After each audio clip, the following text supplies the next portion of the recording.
एक शाम राजा अकबर अपने प्रिय बीरबल के साथ अपने शाही बगीचे की सैर के लिए निकले। वह बगीचा बहुत ही शानदार था। चारों ओर हरियाली ही हरियाली थी और फूलों की भीनी भीनी खुशबू वातावरण को और भी खूबसूरत बना रही थी।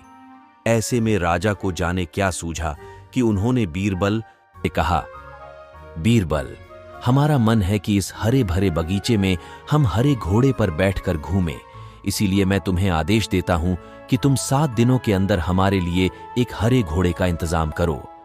वहीं अगर तुम इस आदेश को पूरा करने में असफल रहते हो तो तुम कभी भी मुझे अपनी शक्ल न दिखाना।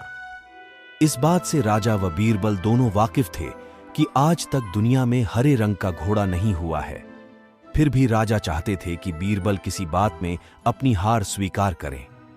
इसी कारण उन्होंने बीरबल को ऐसा आदेश दिया। मगर बीरबल भी बहुत चालाक थे।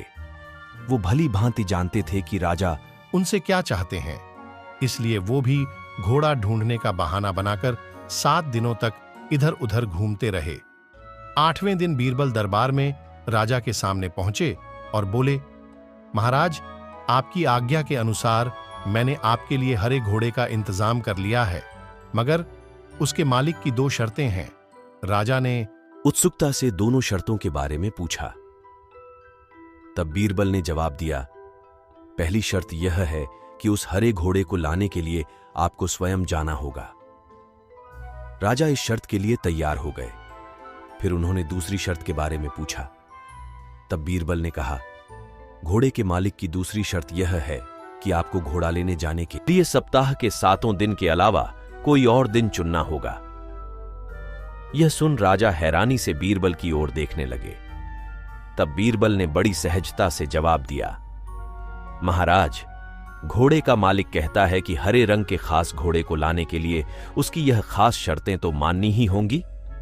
राजा अकबर बीरबल की यह चतुराई भरी बात सुनकर खुश हो गए और मान गए कि बीरबल से उसकी हार मनवाना वाकई में बहुत मुश्किल काम है।